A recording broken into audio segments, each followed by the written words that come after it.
Hello दोस्तों, आप लोग कैसे हैं। आप लोगों का स्वागत है एस आर्ट लर्निंग में।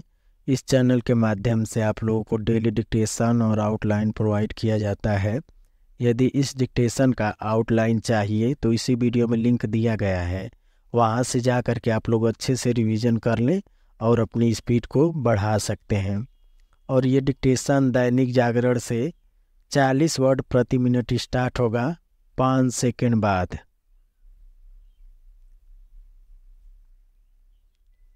स्टार्ट।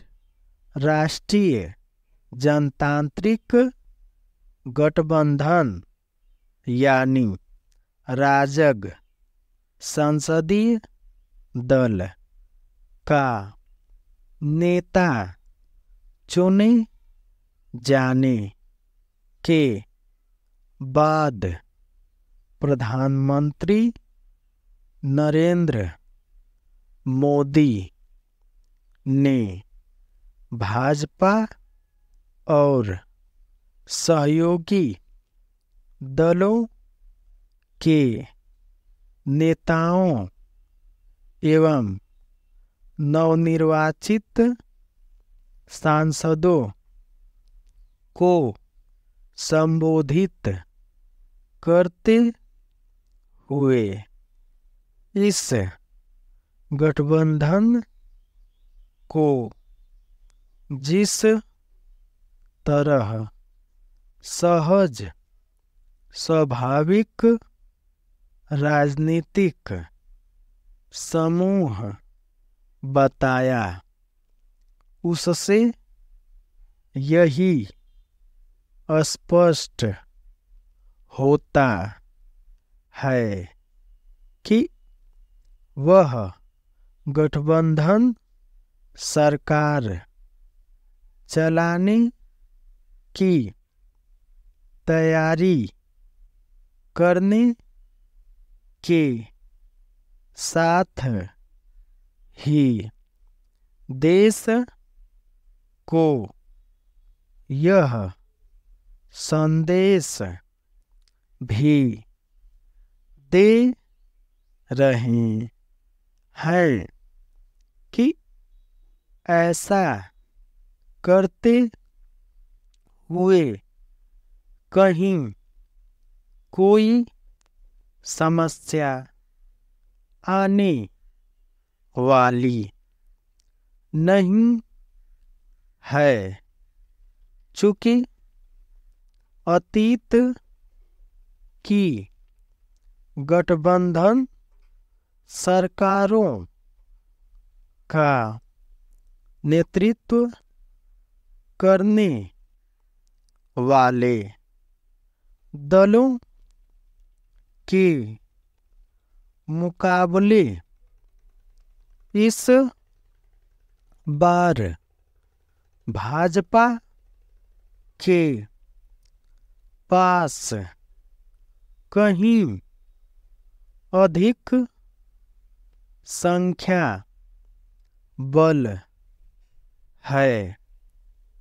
इसलिए यह उम्मीद की जाती है कि गठबंधन सरकार का संचालन करने का अनुभव न होने के बावजूद प्रधानमंत्री मोदी को अपने तीसरे कार्यकाल को आगे बढ़ाने में किसी बाधा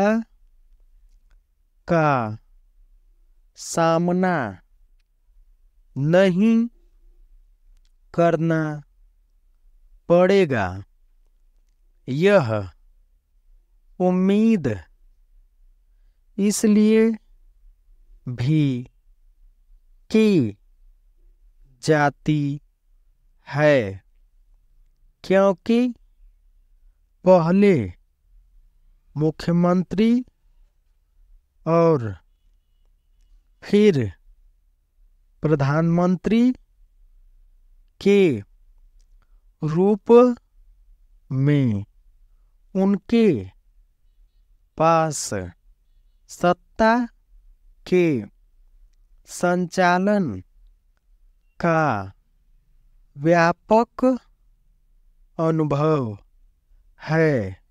उनके पास गठबंधन सरकार चलाने का अनुभव भले न हो, लेकिन उनके राजनीतिक अनुभव का कोई सानी नहीं है।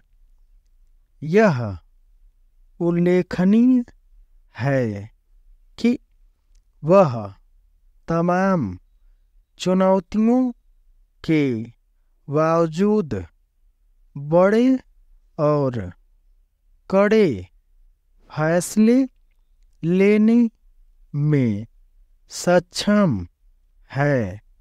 अपने पहले और दूसरे कार्यकाल में उन्होंने कई ऐसे बड़े फैसले लिए जिनमें राज्यसभा में गैर राजग दलों के सहयोग समर्थन की आवश्यकता थी।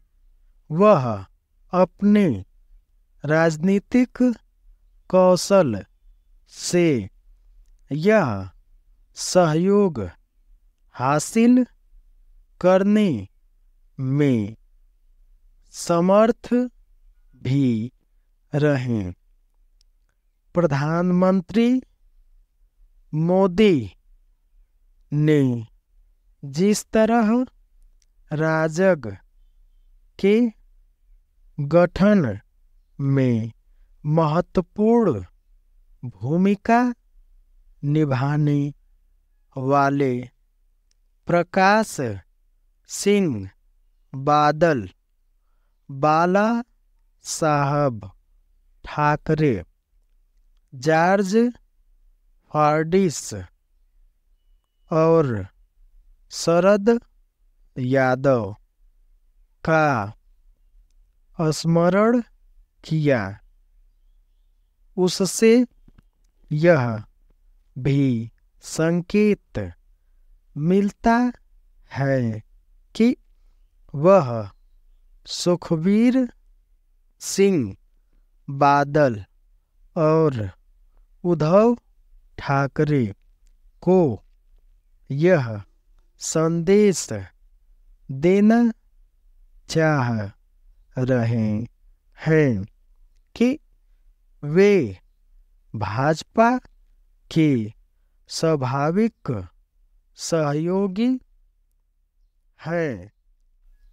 कहना कठिन है कि ये नेता उनके संदेश को सुनने के लिए तैयार होते हैं या नहीं, लेकिन उन्होंने जिस तरह विपक्षी दलों को निशाने पर लिया, उससे यह भी पता चलता है कि वह उनके अनुचित दबाव का प्रतिकार करने को तैयार हैं।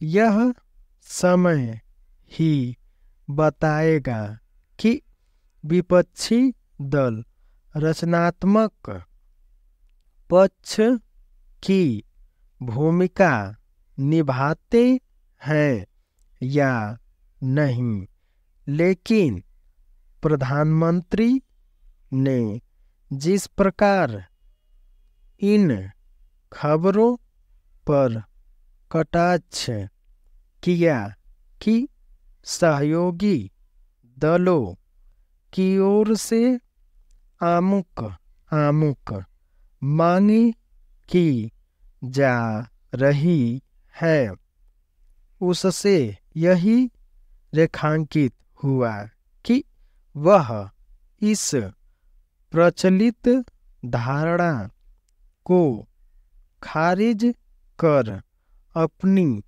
भावी सरकार की मजबूती बयान करना चाहते हैं कि ऐसी सरकारों को घटक दलों के दबाव की राजनीति का सामना करना पड़ता है।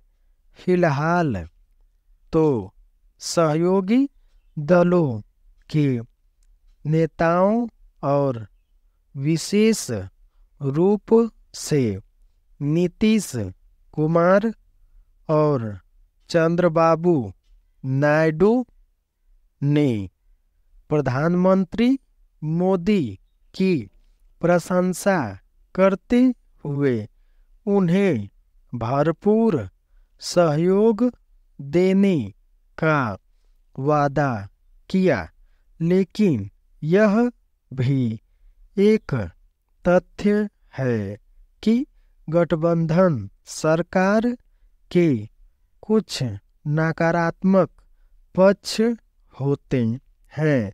प्रधानमंत्री के संबोधन से यह स्पष्ट होता है कि उन्हें इसका अच्छी तरह भान है।